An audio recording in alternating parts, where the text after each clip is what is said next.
Here are 4 simple and highly beneficial exercises that you can do to take a stiff, achy, and immobile thoracic spine and get it moving again to help reduce your aches and pains in this area of your back. So the thoracic spine consists of 12 vertebrae that are beneath the cervical spine and above the lumbar spine. And the thoracic spine can produce various movements including flexion, extension, side bending, and rotation. And each of the mobility exercises in this video are designed to target a specific movement that the thoracic spine can produce. So as we get going, just make sure that any exercise you try in this video is appropriate for you. Now, if you're otherwise healthy, they shouldn't be a problem. However, if you have a history of back or other health issues, make sure you get a qualified professional to give you the green light on anything you try in this video. All right, exercise 1. The first exercise here, we're calling it the open book exercise, and it's an absolute beauty for improving the rotational abilities of the thoracic spine.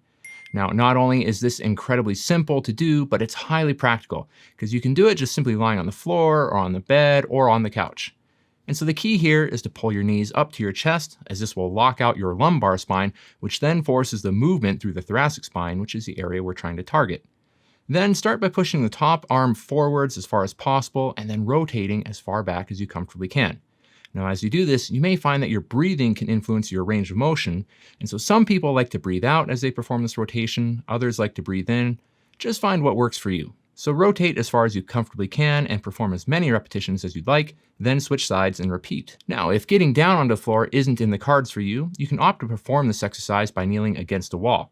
Now, with your inside knee out in front of you, this half-kneeling position that you're now in will help to lock the lumbar spine and allow you to target the thoracic spine in a similar manner to the floor version. For exercise 2, this exercise is one of my favorites for improving thoracic extension, and you can perform it either while kneeling on the ground or while standing and leaning into a wall. The goal here is to let your chest drop through as you breathe out so that you sink into the movement, which will gently force the facet joints of the thoracic spine into extension. You can keep a constant movement going here, or you can hold the extended position for a handful of seconds each time so that you prolong the stretch.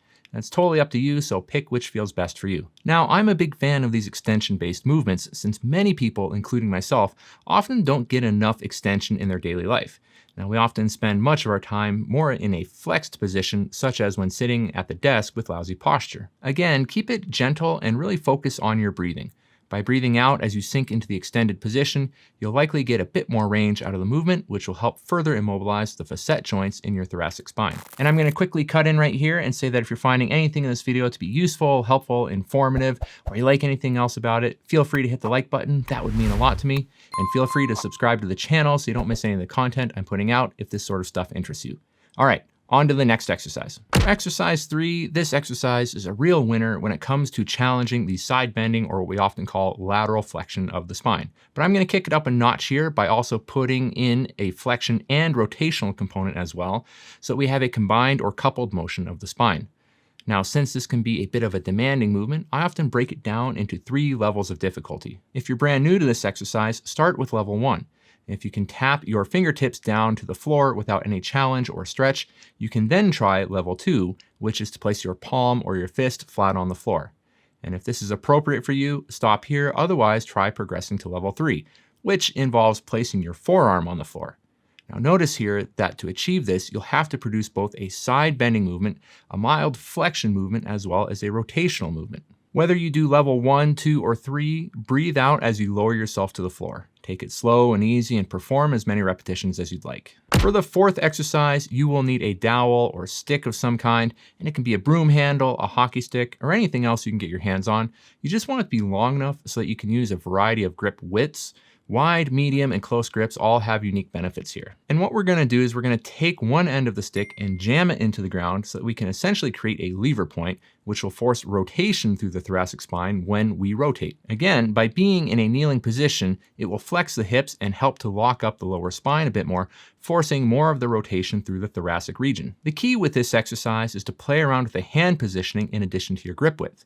You can use overhand grips, underhand grips, or even a mixed grip. What might feel ideal for one person might not feel ideal for another, so it's worth tinkering around a little bit and simply finding out what works best for you. So there you have it. Take any of these exercises and perform them as often as you'd like and for as many repetitions as you'd like. Again, keep it gentle, and within a week or two, you'll likely start to notice some improvements, whether it's a reduction in aches and tension or improvements in your range of motion. or even both. So everyone, keep looking after yourselves, keep looking after one another, keep making great things happen, and I'll see you in the next video.